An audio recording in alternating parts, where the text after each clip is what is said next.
with a big private gym.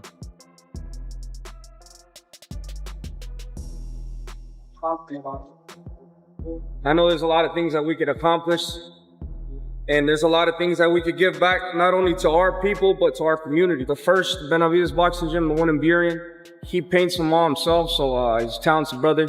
So he, but yeah, this is my dad's design, you know what I mean? This is actually my first time, you know, starting training camp here in this. 100%. See, everybody talking about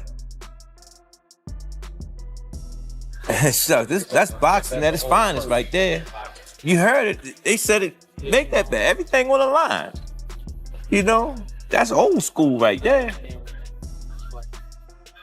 That's everything on the line. Need to know about Gervonta Tank Davis going over to the Benavidez's. That's right, Jose Benavidez Sr.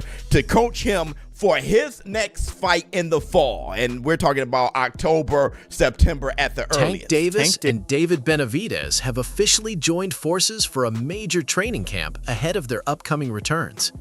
Two of boxing's biggest stars are now working side by side in the gym, and the excitement surrounding this partnership is already starting to grow. You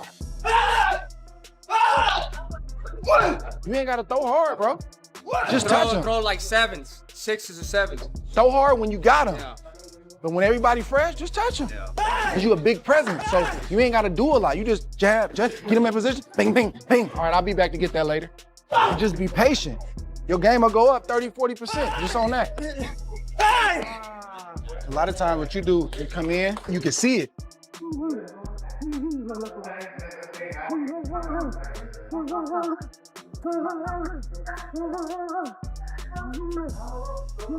This isn't just speculation anymore. Jose Benavidez Sr. has made it official on social media, sharing videos of Tank grinding through workouts and even unveiling fresh team gear that makes it clear this new partner. And it's official. He's going over to Jose Benavidez Sr., the father of Jose Benavidez Jr., and most notably, the father of David Benavidez. I'm not sure if he's completely departing from Calvin Ford tutelage, but it's official. I just saw on Jose Benavidez Sr. Instagram and on his socials, he's showing Gervonta Tank Davis working out in this video and announcing and marketing the new Gervonta Tank Davis on Team Benavidez merchandise. Now, he had a few videos out there showing Gervonta Tank Davis working out and all those things, and I promise you, he could not have made this announcement without Gervonta Tank Davis's blessing. Meanwhile, at the same time, Sean Porter and his team give Jose Benavidez Sr. plenty of respect. They recognize him as a proven trainer who's done excellent work with both David and Jose Jr., but they also raise important questions about whether this move is the right fit for Tank and how the partnership will function inside the gym. Like, I feel like Jose can definitely train his son. I'm not sure about everything. Yeah, that's what I was gonna say. We seen him train Jose and David, and then also Pacheco and Rayo. Jose Rayo, yeah, and Pacheco as well. You know, Pacheco isn't with them, and they both are gone. Yeah. And they both are. Yeah. The mutual respect between Tank and David Benavidez has been building for quite some time. They've openly praised each other in public, including during media events for past fight cards. Now that the joint training camp is official, the excitement feels genuine, and the chemistry between the two fighters is creating even more buzz. This is a dream come true for me. You know, I've always been wanting to fight on a card with Gervonta Davis, and now that we got it set up, this is going to be the biggest card of the year. I won the David Benavidez fight before, I think when he fought Caleb Plant. And at first, I didn't know that, you know, he was one of them guys. Till I actually, you know, went to his fight and put the earphones on, and, you know, I was close up. So I'm definitely excited to be on a card with someone like him, a guy just like explosive. So I feel as though, like, even if during the 15th, the pay-per-view was $100, it's worth it. And do their photo ops together, you can tell that there's a genuine like and respect that they have with each other. Sean Porter also shares his thoughts on what may have influenced Tank's decision. He explains that for an elite fighter, feeling comfortable in the gym and having a strong connection with a trainer can be just as valuable as technical instruction, especially when you've already reached the highest level of the sport. I feel like he's comfortable with Jose, and just telling y'all what I know. Sometimes that's all it takes. Whatever's gonna get this light flipped up, turned on, and keep it on. Sometimes it's comfort. I just need somebody I feel comfortable with, that I can be myself with, and that, you know, when I'm ready to move, they moving. When they ready to move, I'm moving. And I feel like he thinks he has that with Jose. The discussion then shifts to Tank's longtime relationship with Calvin Ford, the coach who has been by his side since day one. Sean Zittel and Sean Porter both recognize Ford's enormous impact on Tank's journey, from his early days in Baltimore to becoming a world champion, while standing with him through every challenge along the way. I don't add up the beef with him and Calvin Ford, really. I guess Calvin may have done an interview or two that Gervonta didn't like, but it's like, that made no sense, man. Calvin is a good trainer, even though Calvin didn't move the needle for Jahan Ingram over the weekend. Jahan Ingram lost to Devin Cushing. It didn't look like Calvin had a big impact on him winning, and he wound up losing to Devin Cushing. Devin Cushing, bigger guy, anyways. But when I saw Truck do that, I go, okay, so Calvin has an imprint. He has a system. There's a way a guy he builds from scratch in the Baltimore amateur program looks. And so that made me lend more credence to Calvin's work. Eddie Hearn has now shared his thoughts on the lightweight division's ongoing drama, and he isn't buying into it. He dismisses the constant social media exchanges involving Shakur, Haney, and Tank as pointless distractions, insisting that the real disappointment is that the Ryan Garcia versus Devin Haney I can't keep up with it. Do you know what I mean? Because one day he's fighting him, then he's fighting him, then he wants to fight him. It's like, it's Devin against Rolly, then it's Rolly against someone else, then it's Devin against Keyshawn, now it's Tank against Devin, then it's Shakur against Tank. I don't know. I mean, can we just see something? Which one has the most probabilities of happening out of all of that you just said?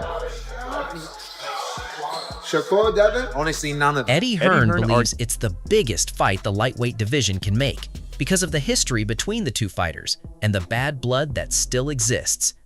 He says that while everyone is focused on chasing the next big name, the true blockbuster fight, and the one that makes the most business sense, is already sitting there waiting to happen.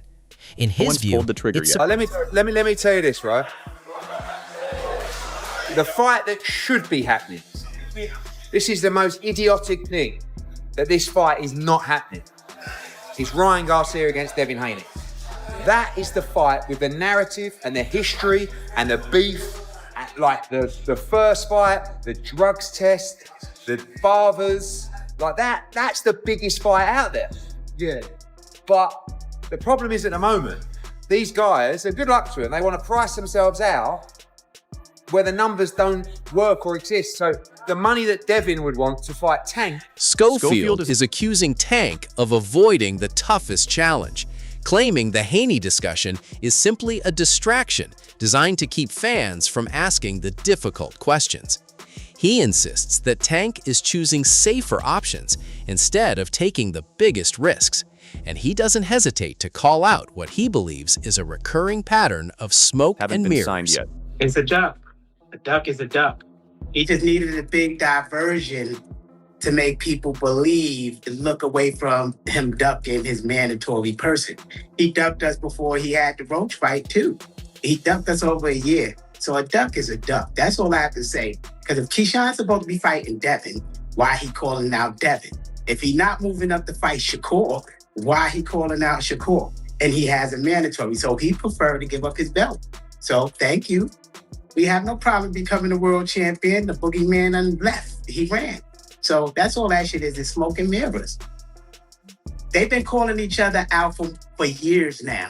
All of them. Has it ever happened? Schofield also questions the credibility of the reported Davis-Haney negotiations. He argues that if Tank already has a mandatory title defense waiting, it doesn't make much sense for him to be seriously exploring other fights at the same time. From his perspective, the timeline simply doesn't add up, and the obligations don't match the public narrative. That's why he remains skeptical that the fight— Stop. Didn't the WBO mandate Keyshawn to fight Devin? You can't even be. So Devin can't even be in negotiations with nobody if it's mandated. So that's a lie. Not if he plans on dropping the belt. All I'm giving y'all is facts. If the WBO mandated a fight, Devin and them can't be negotiating with nobody. Can't be getting offered. He got to be negotiating with Keyshawn because they got like 30 days to come to an agreement. So does that fight need a title on the line? No, it don't need no title on the line. Number one, if the WBO mandated, it's a title on the line. On the positive side, Schofield isn't allowing the Tank situation to stall his career. He's already targeting a fight with Lucas Body, while also watching the winner of a possible Roach versus Zapata matchup. He makes it clear that although the opportunity to face Davis would have been massive, he's not willing to sit around waiting for a fight that may never happen. Instead, he's staying busy, accepting difficult challenges, and building his reputation. On to the next. We'll be fighting Lucas Body, then hopefully Roach or Zapata, the winner of that. Life moves on past Tank. Tank stops nothing. We just had to go through that to free up that belt so the lightweight division ain't hostile. Schofield also shares his frustration, revealing that he and his team were completely prepared for a potential fight in September or October, only to watch those plans fall apart. He explains that they had already done the preparation, mapped out the schedule, and were ready to sign the contract whenever it arrived.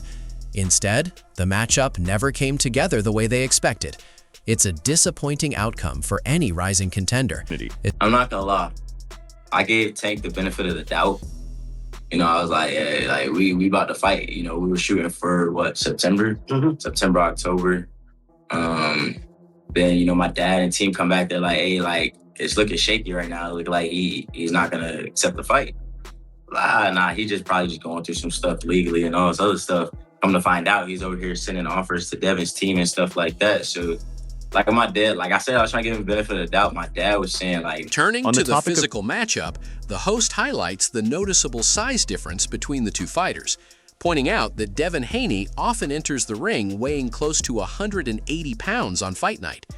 That significant size advantage naturally raises questions about how he consistently cuts back down to the lighter divisions, and whether the strain of losing that much weight affects his performances. It's an important factor to consider. Scales check. Gervonta Tank Davis and Shakur Stevenson weighing pretty much the same, walking around like Shakur and Gervonta should be the fight. Shakur Stevenson 148 point whatever, while Gervonta Tank Davis is 147. They are both walking around the same. Those guys are the same size. And Keyshawn Davis being in the mid 150s, that makes sense. But you notice who didn't do a scales check, and that's Debo. Funny thing is, Bill Haney did. He's like, I'm 200 pounds. Looking ahead, down the Showbiz the Adult lays out what he considers a dream scenario for boxing. He imagines Shakur Stevenson defeating Devin Haney before stepping into a showdown with Gervonta Tank Davis in what could become one of the sport's most memorable stretches of fights. It's exactly the kind of sequence fans dream about. Two elite fighters at the peak of their careers, putting everything on the line to determine who truly rules the lightweight division. Showbiz believes that if everything falls into place, if Shakur Stevenson beats Debo at 144, if he beats him and then fight Gervonta Tank Davis, Shakur, no disrespect, brother, I'm sorry, but you're a sugar. You're a sugar. That's some Sugar Ray Leonard versus Wilfred Benitez, then Duran and Tommy Hearns and Hagler type shit. Hit the Tyson Bell. That's what that'll be. Neo Fimo, then Debo, then Tank.